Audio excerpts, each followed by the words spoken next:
Hello friends, मैं समाजसेवी संतोष पंकज चौहान। ये मेरा ब्लॉग है। मेरे बच्चे टीवी देखते हैं और मोस्टली वो यूट्यूब चैनल देखा करते हैं। अगर आपको मेरा चैनल अच्छा लगे तो मेरे चैनल को सब्सक्राइब करिए। मेरे बच्चे तो खैर अभी छोटे हैं और वो एल्विस यादव और मैक्स टन का विवाद देख रहे थे। मैंने भी देखा और मैंने भी समझने की कोशिश की। एक तरफ ट्रिगर्ड इंसान है जिसे ट्रिगर्ड इंसान जैसे कई लोग हैं, यूट्यूब चैनल वाले हैं जो इतने फेमस है, भारत को रिप्रेजेंट करते हैं और मोदी जी द्वारा उन्हें अवार्ड दिया गया। और एक तरफ एल्विस यादव मैक्स टन है। अब मैक्स टन क्रिटिसाइज करते हैं एल्विस यादव को, उन्हें गुस्सा आ जाता है और इस तरह का वाक्य सामने आ जाता है और दोनों का कैरियर इस पर आ जाता है कि माफ़ी मांगने पर। और मैक्स टन का कहना है कि मेरे घर के बड़े लोग आए और आपके घर के बड़े लोग बैठते हैं, और इस तरह सोशल मीडिया पर एक क्लैशेस चल रहा होता है। अगर हम इस चीज़ को थोड़ा सा देखें तो जो एल्विस यादव है वो भी अभी कुछ दिनों पहले बच्चे देखा करते थे, तो हमने भी देखा कि वो बिग बॉस में गए हुए थे और बिग बॉस उन्होंने जीता भी। और उस समय अभिषेक मलान का भी काफ़ी ज़्यादा था कि जीतने के चांसेस थे, और वो थोड़ा बीमार हो गए। और वो भी अच्छे यूट्यूबर हैं, बहुत अच्छे हैं। मेरे बच्चे देखते हैं दोनों को, ट्रिगर्ड इंसान को भी, तो मैं भी देखा करती हूँ अक्सर। लेकिन मैंने आज आपसे बात करने का ये है कि अगर आप मेरे चैनल पर नए हैं तो मेरे चैनल को कृपया सब्सक्राइब करें। अब बात करने का विषय ये है कि आज लोग किसी की बात को सुन नहीं पाते हैं। आज जो हमारे समाज का प्रारूप हो गया है ना, वो केवल सुनाने वाला हो गया है। केवल हम सुनाते हैं, हमारी सामने वाला सुने, हम नहीं सुने, हमें क्रोध आ जाता है। हम छोटी छोटी बातों पर इरिटेट हो जाते हैं। हमारा पेशेंस लेवल 0 हो गया है। हम इतने कमज़ोर हो गए हैं। आज का जो समाज है ना, ये यंग जनरेशन है, एक दूसरे पे हाथ छोड़ना, मारपीट करना, ये चीज़ों के सॉल्यूशन नहीं है। हमारे अंदर हम उस ये देखकर मुझे बहुत ही दुख हो रहा है और दुख होता है कि आज का समाज का प्रारूप और जो हमारी यंग जनरेशन्स हैं वो किस तरह की हो गई है। उसे कितना क्रोध आता है। क्रोध क्यों है? क्रोध आक्रोश क्यों है? क्योंकि हम अनसेटिस्फाई हैं, हम अपने आप से अनसेटिस्फाई हैं, हम दूसरी चीज़ों से अनसेटिस्फाई हैं। जो एक शांत, हमारा ना मन शांत है ना दिमाग शांत है, ना मन शांत है ना दिमाग शांत है, ना हमारी बॉडी शांत है। हम किसी की बात सुन नहीं पाते, हम केवल सुनाते सुनाते रहते हैं। अगर कोई हमारी ना सुने तो हमें क्रोध आ गया, हम मारने पीटने लग जाते हैं। ये गलत है। हमें सामने वाले की, अगर हम 10 बात अपनी सुनाते हैं तो हमें दूसरे की एक बात को सुनने के आना चाहिए। हम उस देश के निवासी हैं।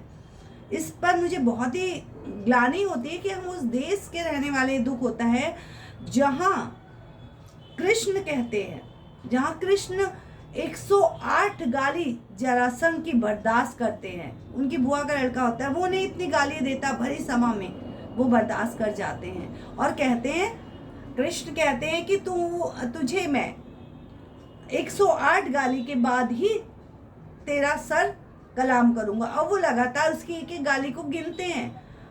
और यहाँ द्रौपदी को देखिए, द्रौपदी के 5 पुत्रों को मार दिया जाता है, लेकिन वो कहती है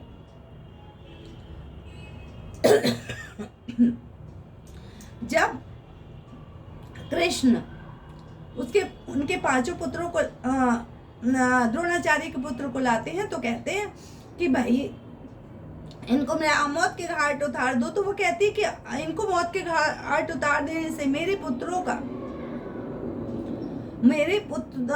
जीवित हो जाएंगे। जो द्रोणाचार्य की पत्नी को दुख मिलेगा, वही दुख जो दुख मुझे आज मिल रहा है वो द्रोणाचार्य की पत्नी को मिलेगा, गुरु माँ को। वो ऐसा करने से रोक देती है। जहाँ और कबीर का देश है, जहाँ कबीर जैसे विद्वान हुए हैं, उन्होंने कहा निंदक नियर राखे, क्रिटिसाइजर को अपने पास रखो। वो बताते हैं कि हमारे अंदर क्या कमियां हैं वो हम दूर करें। लेकिन आज का जो युवा है वो इतना निराश है, इतना नाराज है, अपने आप से क्रोधित है कि वो किसी की बात सुन ही नहीं पाता। अब एल्विस यादव को देखिए, मैक्स टन के देखिए, अगर मैक्स टन 2 बात कह देते हैं, एल्विश यादव नहीं बोल पाते हैं। मेरे लिए तो इस समय दोनों एक से हैं, लेकिन मैं एल्विश यादव को भी पसंद करती हूँ और मुझे मैक्स टन भी ठीक लगते हैं। दोनों IITians हैं, बहुत अच्छे बंदे हैं और यूट्यूब पे उनका बहुत अच्छा फ़ैन फॉलोइंग है। लेकिन आप ये देखिए कि जो उनके अंदर कमियां हैं वो क्या है, वो खुद से नाराज है। क्रोध कौन करता है? क्रोध वो करता है जो अनसेटिस्फाई होता है, अंदर से वो सेटिस्फाई नहीं है। क्यों? क्योंकि ये जो युग आया है, इसमें जो जो जनरेशन्स आई है वो कंपटीशन माइंडेड है। Competition, comparison give birth to jealousy. Competition में क्या होता है? आगे निकलना। हमारा पर्पस क्या है? केवल आगे बढ़ना। हमें आगे निकलना है, यथा संभव किसी भी तरह से हमें हराना है। और अगर हम नहीं हरा पा रहे हैं किसी को किसी भी कारण से, तो क्या होता है कि हमारे अंदर एग्रेशन आता है, जेलसी आती है और हम दूसरे पर हावी हो जाते हैं। जो ये बहुत दुखद घटना है एल्विश यादव मैक्स टन के बीच में, जो नहीं होनी चाहिए थे। लेकिन अब मैं चाहूँगी कि इन दोनों लोग मिलकर इस चीज़ का समाधान ढूंढें, और क्योंकि ये दोनों के कैरियर को इफ़ेक्ट करेगा, इस पर अब ज़्यादा बहस नहीं करनी चाहिए और जो भी चीज़ें हैं उनको बैठकर उसका सॉल्यूशन कर लेना चाहिए। आगे जो हमारे अंदर, जो बच्चों के अंदर जो ये पेशेंस, एग्रेशन, पेशेंस की कमी हो रही है, हमें बच्चों में वो डेवलप करना चाहिए। जो आज की जनरेशन है टेक्नोलॉजी में है, लेकिन हमें बच्चों में केवल ओनली नॉट फॉर कंपटीशन देना चाहिए, उन्हें सहयोग का प्रिंसिपल सिखाना चाहिए। क्योंकि देखो हर किसी का, अगर देखो आप समाज में, फॉर एग्जांपल मैं इसे प्लांट्स के द्वारा आपको क्लैरिफिकेशन देना चाहूँगी कि दुनिया में तकरीबन कितने लाखों तरह के पेड़ हैं, पेड़ पौधे हैं। हर पेड़ का अपना इम्पोर्टेंस है और हर वनस्पति का अपना। अगर आपको सर्दी जुकाम खांसी है तो आप गिलोय लेंगे ना, तुलसा लेंगे, मनी प्लांट नहीं लेंगे। तो हर चीज़ का अपना एक महत्व है, एक रोल है। ऐसे ही दुनिया की हमारे भारतवर्ष की लगभग 140 करोड़ पॉपुलेशन और पूरी वर्ल्ड की पॉपुलेशन में हर किसी इंसान का एक अपना रोल है। वो एक इम्पोर्टेंट रोल के लिए पैदा हुआ है। ईश्वर ने किसी को बेवजह नहीं बनाया। कोई डॉक्टर बनेगा, कोई साइंटिस्ट, कोई इंजीनियर, कोई डॉक्टर साइंटिस्ट है, कोई कलाकार है, कोई टीचर है, कोई फार्मर है, कोई शॉपकीपर है, कोई प्लम्बर है। हर किसी का अपना रोल है। हमें सहयोग के प्रिंसिपल काम करना चाहिए। सहयोग, हमें एक दूसरे का सहयोग करना चाहिए और हमें बच्चों को भी सिखाना चाहिए कि पेशेंस, धैर्य का बहुत बड़ा जीवन में महत्व है। समय से ही हर चीज होगी। 365 दिन में ही 1 साल कंप्लीट होगा। समय होने पर ही चंद्रमा निकलेगा, समय होने पर ही सूरज निकलेगा। समय आएगा तभी गर्मी आएगी, समय आएगा तभी विंटर आएगी। हर चीज एक समय के चक्र में घूम रही है। और आप दूसरों के साथ कंपटीशन में इतने पागल ना हो जाएं कि आप इंसानियत का कैरेक्टर भूल जाएं। आप इंसानियत, आप एक अच्छे चरित्रवान बनिए। पैसा तो आ जाता है, पैसा तो कम जाता है और पैसा आप कमा भी सकते हो, लेकिन लाइफ के प्रति वैल्यूज़ भी बहुत ज़रूरी हैं, जो आज की डेट में बहुत कम हो गई हैं। वैल्यूज़ यानी संस्कार। क्या है कि हम बच्चों में, हमारे पास क्या आज के बच्चे न्यूक्लियर फैमिली का एक पार्ट हैं। इसका भी फॉर एग्जांपल द्वारा मैं कहना चाहूँगी कि जो आज के बच्चे हैं वो केवल पेरेंट्स को देखते हैं, मम्मी पापा और बच्चे। तो और ऊपर मोस्टली जो सिंगल चाइल्ड है, तो उनमें क्या है कि भाई बहनों के साथ रहना, परिवार के साथ रहना, दूसरों की बातें सुनना और समझना और वैल्यू देना, बड़ों, दादी दादा के जो संस्कार, मम्मी पापा के संस्कार, परिवार के जो संस्कार, लोगों के साथ मिलना, बैठना, फेस्टिवल मनाना, खुश होना, वो सारी एक्टिविटीज़ कहीं कम सी हो गई हैं। तो उसका भी बहुत बड़ा रोल है कि आपके अंदर पेशेंस नहीं सुना। अब आपके दादा, फॉर एग्जांपल आपके दादा हैं, आप सिंगल चाइल्ड हैं, वो आपको डांट देते हैं तो आप सुसाइड कर लेते हो। आजकल के बच्चे, मैथ्स का पेपर खराब हो गया भाई, हम तो चले सुसाइड कर लिए। साइंस का खराब हो, कोई बात, एक सब्जेक्ट खराब हुआ, 6 सब्जेक्ट बचे हैं, 1 साल बर्बाद हुआ, आपके पास ज़िंदगी के 50 साल और बचे हैं आगे के, आप नेक्स्ट की सोचते नहीं हो। आज टेक्नोलॉजी का युग है। एक चीज़, मैं टेक्नोलॉजी के युग को डर का युग भी कह सकती हूँ। अगर देखें फ्रेंड्स, तो आज क्या है, लोगों में कितना डर है, हर कोई डरा हुआ है, कल क्या होगा, कल क्या होगा, अपना कल जानना चाहता है। अरे भाई, कल आएगा, बहुत अच्छा आएगा, आज अगर खराब था तो कल अच्छा हो जाएगा, कल खराब है तो परसों अच्छा हो जाएगा। एफर्ट्स डालो ना, आप एफर्ट्स करो, सब चीज़ें समय पे हो जाएंगी। आप इतना डरे हुए क्यों?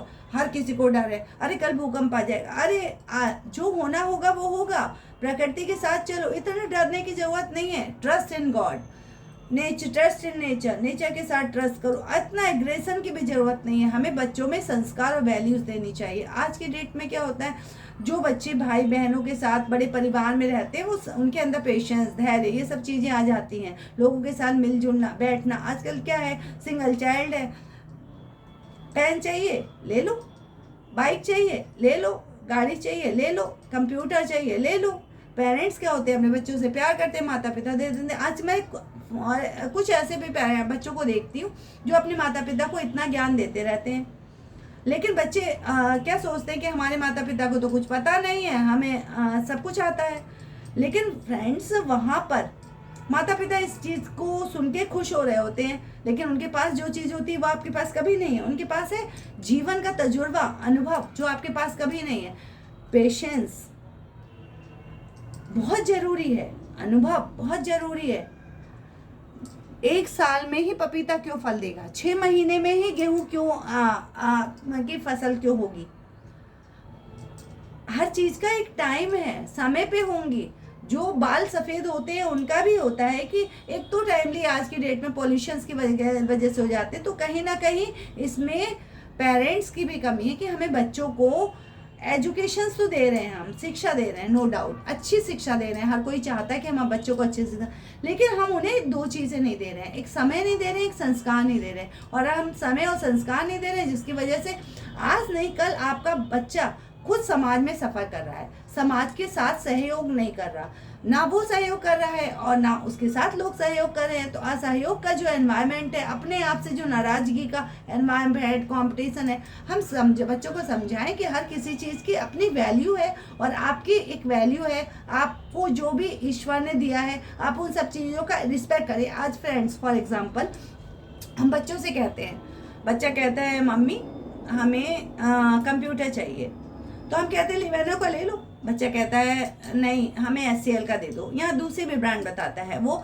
हाईएस्ट ब्रांड बताता है, तो हम क्या कहते हैं चलो ठीक है ले लो, एक ही बच्चा है ले लेते हैं। अगर इन केस हमारे यहाँ पे 4 बच्चे होते तो क्या हम दिला पाते? हम चारों एक को दिलाते और 3 बच्चे उसको यूज़ करते। वहीं पे वो शेयरिंग सीख जाते हैं। Sharing is caring, sharing is caring का प्रिंसिपल किसी बच्चे को आज के दिन में, न्यूक्लियर फैमिली का सिंगल चाइल्ड को पता ही नहीं है।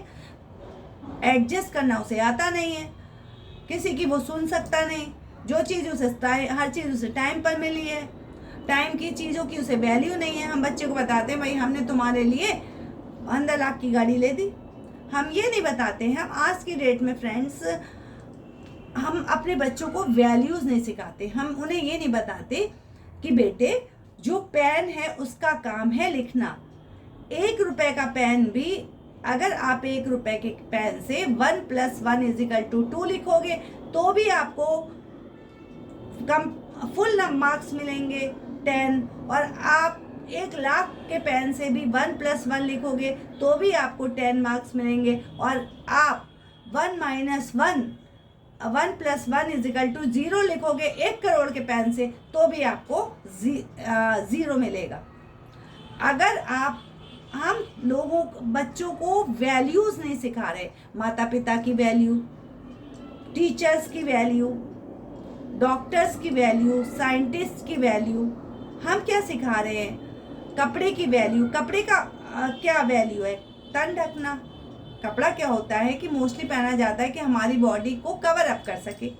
हम उन्हें बच्चों को वैल्यूज़ नहीं सिखा रहे, हम क्या है ब्रांड सिखा रहे हैं, ब्रांड से पहनते हैं। तो हमने उस चीज़, ये गलती बच्चों की नहीं है जिनमें आज इतना एग्रेशन है, गलती है पेरेंट्स की। कहीं ना कहीं हमें भी सीखना पड़ेगा, हमें चीज़ों की वैल्यू सिखाना पड़ेगा कि हाँ हमें भी अपना बच्चा प्यारा है, दूसरे को प्यारा है। लेकिन अगर पेन की वैल्यू क्या है? पेन की वैल्यू है लिखना। डॉक्टर की वैल्यू क्या है। अगर हम ये सिखा देते हैं तो डॉक्टर जो एक उसकी फीस बनती है, एक सर्जरी के 20 लाख रुपए अगर वो लेता है, अगर उसकी फीस जस्टिफाई 2 लाख रुपए हो तो वो 2 लाख लेगा, जितनी अकॉर्डिंग टू हमारी ज़रूरत हो उतना ही हम चीज़ों को ले और उसका प्रयोग करें, एक्सेस को दें। एक बार कृष्ण से अर्जुन ने पूछा, भाई जहर क्या है, तो कृष्ण का मुस्कुराते हुए कहते हैं, हर वो चीज़ जो ज़रूरत से ज़्यादा है वही जहर है। अगर हम बच्चों को बहुत ज़्यादा स्नेह देते हैं वो उनके लिए बहुत खतरनाक है। अगर हम चीज़ों की वैल्यू नहीं सिखाते वो भी खतरनाक है। अति किसी भी चीज़ की अच्छी नहीं होती, अति हमेशा क्या होती है, चीज़ों को डिस्ट्रॉय कर देती है, तो हमें हर चीज़ में क्या होना चाहिए, एक लिमिट होनी चाहिए। एक बार अर्जुन, और फॉर एग्जाम्पल्स मैं समझाना चाहूँगी कि आजकल लोग हेल्प करते हैं। लोग हेल्प कैसे करते हैं, पैसों से कर देते हैं। अगर मैंने अपने बच्चों को 1 करोड़ रुपए दे दिया और मैंने उसके लिए 1 करोड़ का बिजनेस एम्पायर खड़ा कर दिया या 500 करोड़ का कर दिया, वो मैंने उसको नहीं दिया। अगर मैंने बच्चों को शिक्षा दे दी, तो अगर हमारे यहाँ हिंदू संस्कृति में हमारे जो धर्म ग्रंथ हैं वो कहते हैं, पूत कपूत को धन संचय, पूत सपूत को धन संचय। अगर हमारा बेटा शिक्षित है और वो करोड़ों रुपए कमा लेगा, सारा एम्पायर खड़ा कर देगा, राजा बन जाएगा। और अगर हम उसे शिक्षा नहीं देते, शिक्षा से वंचित कर दिया, हमने उसे फैसिलिटीज़ दे दी, तो हम उसके सबसे बड़े शत्रु हैं। क्योंकि हमारे धर्मग्रंथ कहते हैं माता पिता शत्रु होते हैं जो बच्चे को स्कूल नहीं भेजते, यानी शिक्षा नहीं देते। अब हमने बच्चे को शिक्षा नहीं दी, अरबों रुपए का एम्पायर खड़ा कर दिया, वो तो ज़ीरो कर देगा।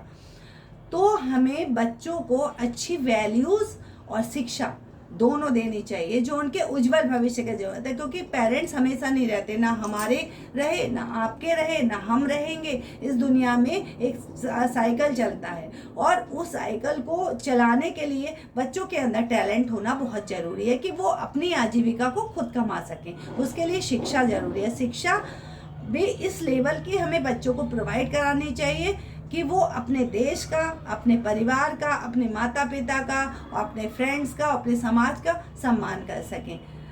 टिल देन मिलते हैं नेक्स्ट ब्लॉग में। आप मेरे चैनल को सब्सक्राइब करें। मिलते हैं नेक्स्ट ब्लॉग में। Till then bye.